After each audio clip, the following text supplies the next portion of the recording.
નમસ્કાર મિત્રો, આજે આપણે આ લેક્ચરમાં મોલ અને મોલર દળ આ વિશે થોડો અભ્યાસ કરીએ. મોલ શું છે?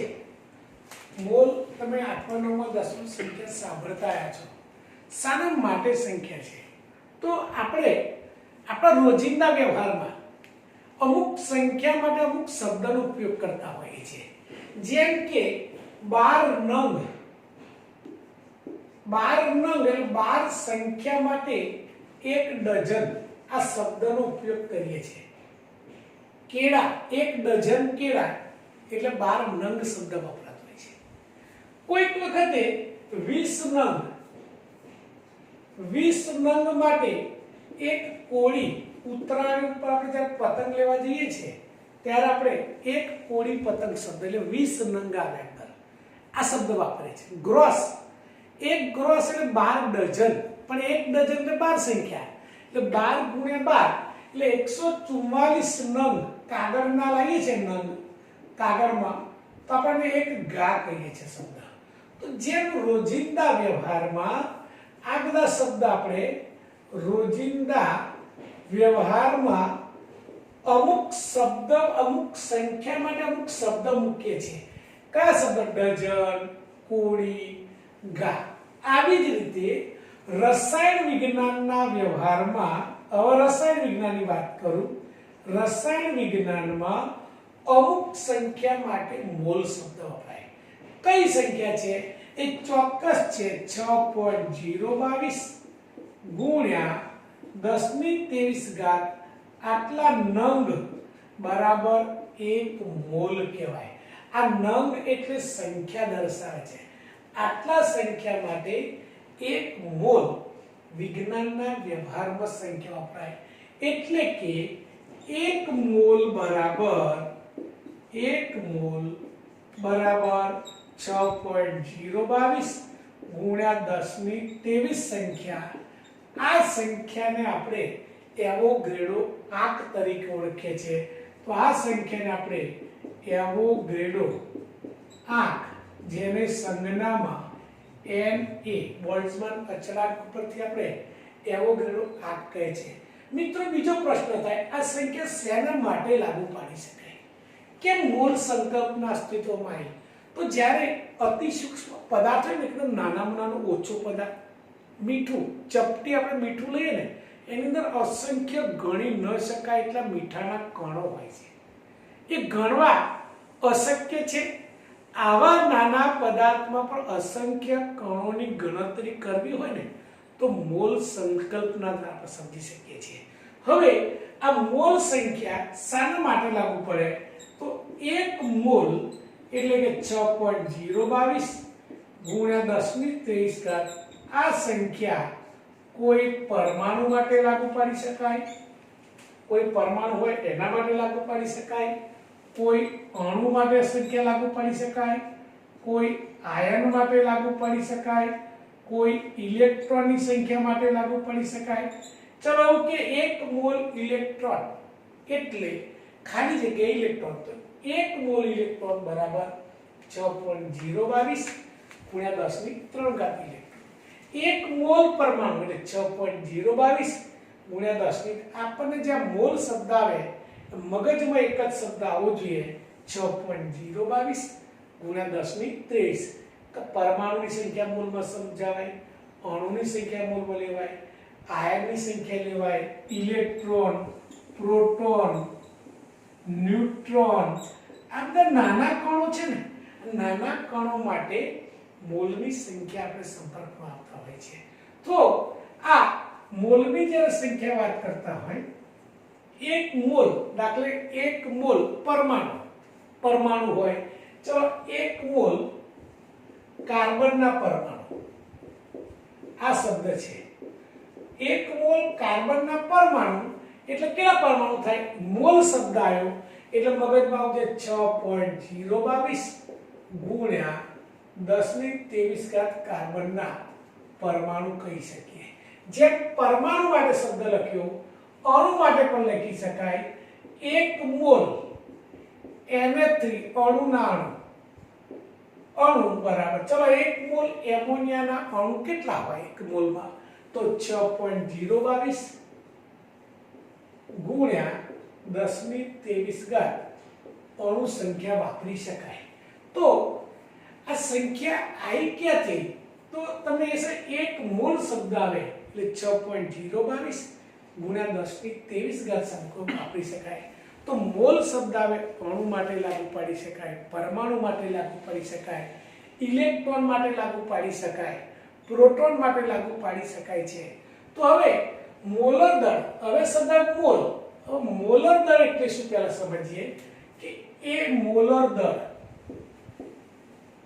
1 મોલ પદાર્થ હોય, 1 મોલ પદાર્થનું ગ્રામમાં દર્શાવેલું દળ એને આપણે મોલર દળ કહે છે.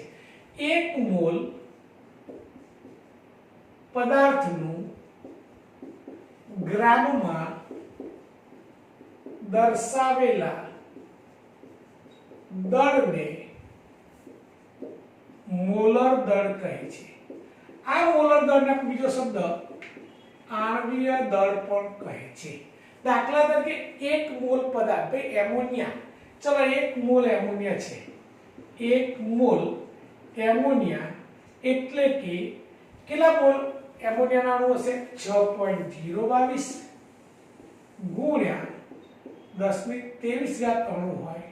આટલા અણુનું વજન કરો તો ગ્રામ્ય દળ એના મોલર દળ એટલે મોલર દળ, એમોનિયાનું મોલર દળ છે 14 + 3 17 ગ્રામ થાય. તો 17 ગ્રામ પ્રતિ મોલ એનું મોલર દળ કહેવાય, ગ્રામ પ્રતિ મોલ. એટલે 1 મોલ જથ્થાએ ગ્રામમાં દર્શાવેલું દળ એને આપણે મોલર દળ કહીશું. મોલર દળની વ્યાખ્યા બોલું, 1 મોલ પદાર્થના જથ્થાએ ગ્રામમાં દર્શાવેલા દળને મોલર દળ કહીશું. આ મોલર દળ ઉપરથી આપણે કોઈ પણ એક અણુનું દળ શોધી શકીએ છીએ. દાખલા તરીકે આપણે સૂત્ર મૂકીએ, ભાઈ ચલો એમોનિયાના 1 અણુનું દળ બરાબર, હવે જ્યારે 1 અણુનું દળ શોધવું હોય તો સૂત્ર મૂકી શકાય, આટલા અણુનું દળ 17 ગ્રામ, તો 1 અણુનું દળ કેટલું? ફરી જો આટલા એમોનિયાના અણુ હોય તો એનું દળ 17 ગ્રામ પ્રતિ મોલ, તો 1 અણુનું દળ કેટલું? તો સૂત્ર બની શકે, તો એમોનિયાનું મોલર દળ આણ્વીય દળ ભાગ્યા એવોગાડ્રો આંક. આ એક સૂત્ર બની ગયું. કયું સૂત્ર? કોઈપણના 1 અણુનું દળ બરાબર, આપણે સૂત્ર કોમન લખો તો આજે લખીશું, 1 અણુનું દળ બરાબર એનું આણ્વીય દળ ભાગ્યા એવોગાડ્રો આંક. આ સૂત્ર મૂકીશું, આણ્વીય દળ ભાગ્યા એવોગાડ્રો આંક. દાખલા તરીકે મારે એમોનિયાનું એક દળ શોધવું છે, એમોનિયાના 1 અણુનું દળ શોધવું છે.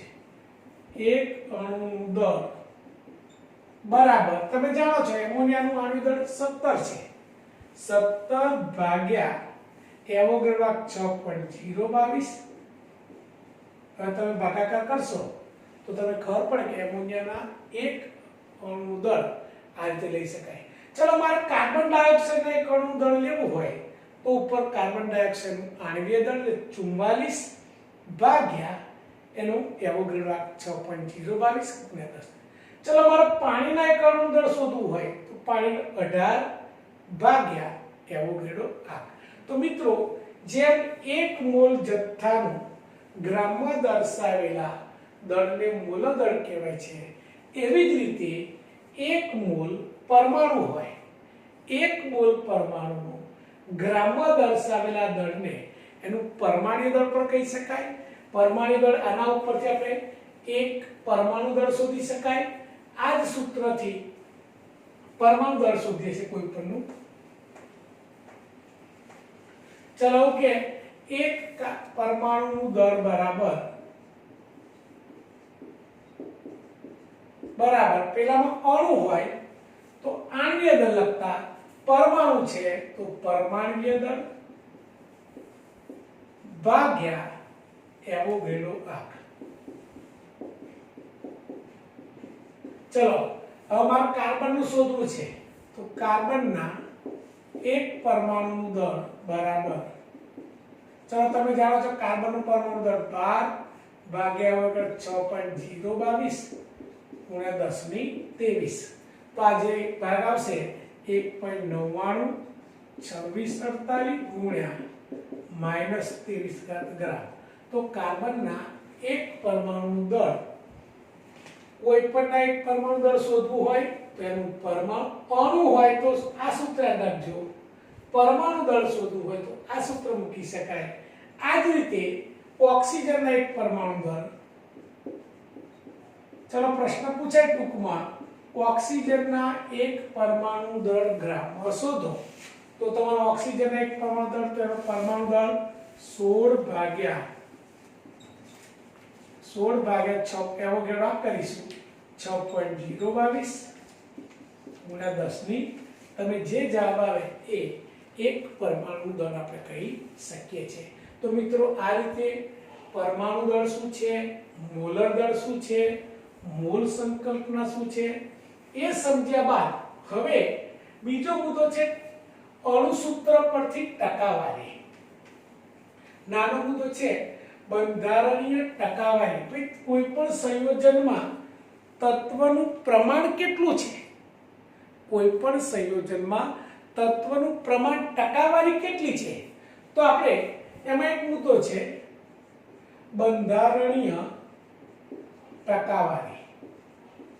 હવે આ ધ્યાન રાખજો, તત્વની ટકાવારી, કોઈ પણ સંયોજનમાં રહેલા તત્વો કેટલું પ્રમાણ ધરાવે છે.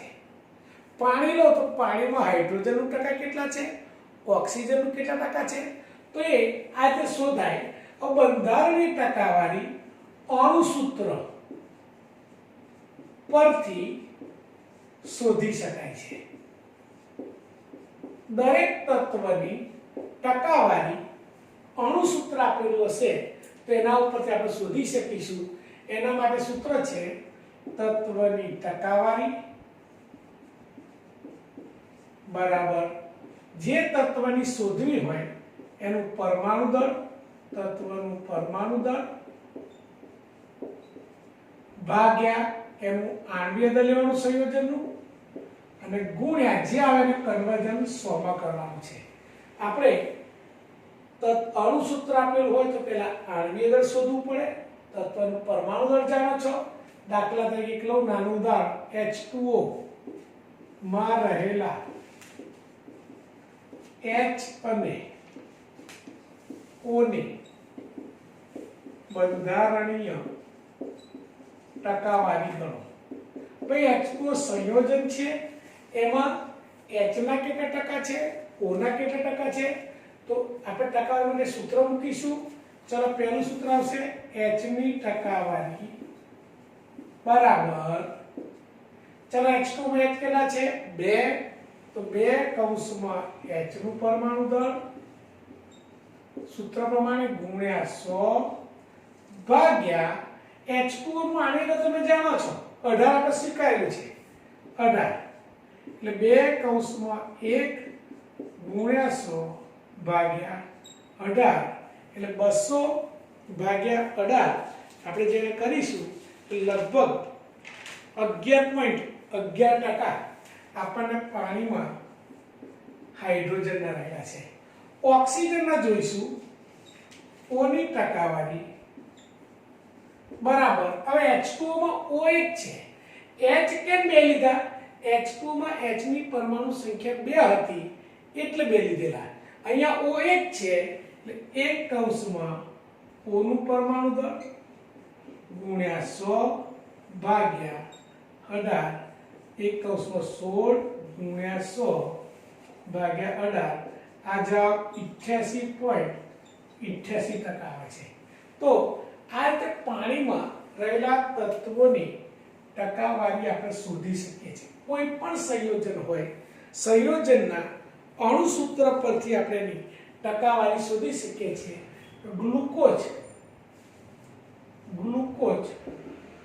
C6H12O6 માં રહેલા તત્વોની બંધારણીય ટકાવારી ગણો. હવે તમારે જે અણુસૂત્ર આપ્યું હોય પહેલા એનું આણ્વીય દળ ગણવું પડે.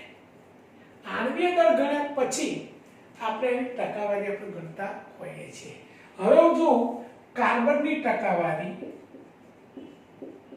બરાબર, હવે તમે જોઈ શકો છો કાર્બનના 6 પરમાણુ છે એટલે હું સૂત્ર મૂકીશ 6 કૌંસમાં કાર્બનનું પરમાણુ દળ ભાગ્યા એનું આણ્વીય દળ, કુલ આણ્વીય દળ ગુણ્યા ટકા માટે 100 માં કન્વર્ઝન કરીશું. 6 કૌંસમાં કાર્બનનું પરમાણુ દળ 12 ગુણ્યા 100. ગ્લુકોઝનું આણ્વીય દળ 180. ગ્લુકોઝનું આણ્વીય દળ 180 છે.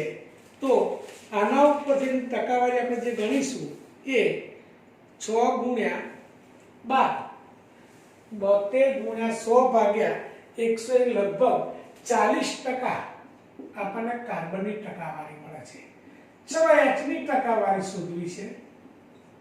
તો તમે જોઈ શકો છો મિત્રો હાઇડ્રોજનના 12 પરમાણુ છે એટલે સૂત્ર મૂકીશ 12 કૌંસમાં H નું પરમાણુ દળ ગુણ્યા 100 ભાગ્યા આણ્વીય દળ તો સરખું જ હોય બધામાં 12 કૌંસમાં 1 ગુણ્યા 100 ભાગ્યા 180.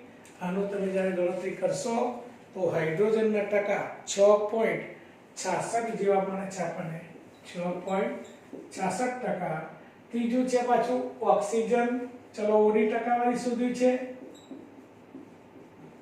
તો ઓક્સિજનના કેટલા પરમાણુ તમે જુઓ છો 6 પરમાણુ ઓક્સિજનના છે તો 6 કૌંસમાં ઓક્સિજનનું પરમાણુ દળ ગુણ્યા 100 ભાગ્યા આણ્વીય. મિત્રો આણ્વીય દળ બધામાં સરખા જ આવશે તો અહીં લઈશું 6 કૌંસમાં 16 ગુણ્યા 100 ભાગ્યા 180 લગભગ 53 પોઈન્ટ એવું સમથિંગ કહે છે કે 53.33% ઓક્સિજન. તો મિત્રો કહે છે ગ્લુકોઝમાં કાર્બનની ટકાવારી 40 છે, હાઇડ્રોજનની ટકાવારી 6.66 છે, જ્યારે ઓક્સિજનની ટકાવારી 53.33 છે. કોઈ પણ સંયોજન આપ્યું હોય તો એમાં રહેલા તત્વોની આપણે ટકાવારી શોધી શકતા હોય છે. તો આપણે બીજે ઉદાહરણ લઈએ. ચલો પ્રશ્ન કોઈને કેવો પૂછાતો હોય છે એ પહેલા સમજી લઈએ કે તમે સંયોજન આપ્યું હોય, સંયોજનમાંથી કોઈ પણ એક તત્વની ટકાવારી ગણો આવો પ્રશ્ન પૂછાય. દાખલા તરીકે એસિટિક એસિડ CH3COOH માં C ની બંધારણીય ટકાવારી ગણો. હવે મારો પ્રશ્ન છે એસિટિક એસિડમાં કાર્બનની બંધારણીય ટકાવારી ગણો. હવે મારે કાર્બન ગણવા પડે. 1 + 1 2 કાર્બન થાય છે તો લખી C ની ટકાવારી બરાબર કાર્બન 2 છે 2 કૌંસમાં કાર્બનનું પરમાણુ દળ ભાગ્યા એનું આણ્વીય દળ આવશે સૂત્રનું ગુણ્યા ટકા માટે 100. ચલો 2 કૌંસમાં કાર્બનનું પરમાણુ દળ કેટલું છે 12 ભાગ્યા એનું આણ્વીય દળ 60 ગુણ્યા ટકાવારી માટે જે કન્વર્ઝન 100 કરશો તો કાર્બનના ટકા આપણને 40% આપણને જવાબ મળતો હોય છે. કોઈ પણ સંયોજન આપ્યું હોય એની અંદર કોઈ પણની ટકાવારી શોધી શકાય. દાખલા તરીકે એક લઉં બીજું ઉદાહરણ ઓક્ઝેલિક એસિડ, ઓક્ઝેલિક સજળ પાણી સજળ વાળું. હવે એનું સૂત્ર છે H2C2O4 twice H. આ સૂત્ર છે. ચલો ઓક્ઝેલિક એસિડમાં H ની ટકાવારી ગણો. તો તમારે પહેલા એનું આણ્વીય દળ આપણે સમજાયેલું છે. આણ્વીય દળ શોધવું પડે. હવે હાઇડ્રોજનની સંખ્યા ગણીશું. કેટલા હાઇડ્રોજન છે તો મારે પહેલા શું કરવું H ની ટકાવારી બરાબર, ચલો H ના પરમાણુ ગણી શકો છો, H2 પાણીના બે અણુ છે, તમે સમજી શકો છો એક પાણીનો અણુ હોય તો હાઇડ્રોજનના બે પરમાણુ છે, પણ પાણીના બે અણુ લઈએ 2 × 2 4 વત્તા બે હાઇડ્રોજન આગળ છે 6 કુલ H છે એટલે મૂકીશું 6 કૌંસમાં H નું પરમાણુ દળ ગુણ્યા 100 ભાગ્યા આણ્વીય દળ. હવે તમે પહેલા આણ્વીય દળ એનું ગણી કાઢવું પડે. H2C2O4 એનું આણ્વીય દળ 126 આવશે એટલે 6 કૌંસમાં 1 ગુણ્યા 100 ભાગ્યા 126. આનો જે જવાબ આવે 4.76% હાઇડ્રોજનની ટકા 4. તો મિત્રો તમે કોઈ પણ સૂત્ર આપ્યું હોય આ સૂત્રનો ઉપયોગ કરો. પહેલા એનું આણ્વીય દળ શોધી કાઢો અને આણ્વીય દળ શોધ્યા બાદ જ્યારે એનું આણ્વીય દળ શોધાઈ જાય ત્યાર પછી તમે બંધારણીય ટકાવારી કરી શકો છો. તો ઘણી વખતે તમને પરીક્ષા 2 માર્ક્સનો પ્રશ્ન પૂછવો હોય તો આવું પૂછે કે એસિટિક એસિડમાં કાર્બનની બંધારણીય ટકાવારી ગણો. તો તમે એના પહેલા આણ્વીય દળ ગણી કાઢો. આણ્વીય દળ જેની શોધવાના છે એના પરમાણુ ગણો, એને અંશમાં લો, પછી આણ્વીય દળ ભાગી 100 વાળી સૂત્ર છે તો તમે સૂત્રનો ઉપયોગ કરી શકો છો મિત્રો. આ રીતે તમે કોઈ પણ સંયોજન હોય તો એની ટકાવારી એના અણુ સૂત્ર ઉપરથી આપણે ગણી શકતા હોઈએ છીએ.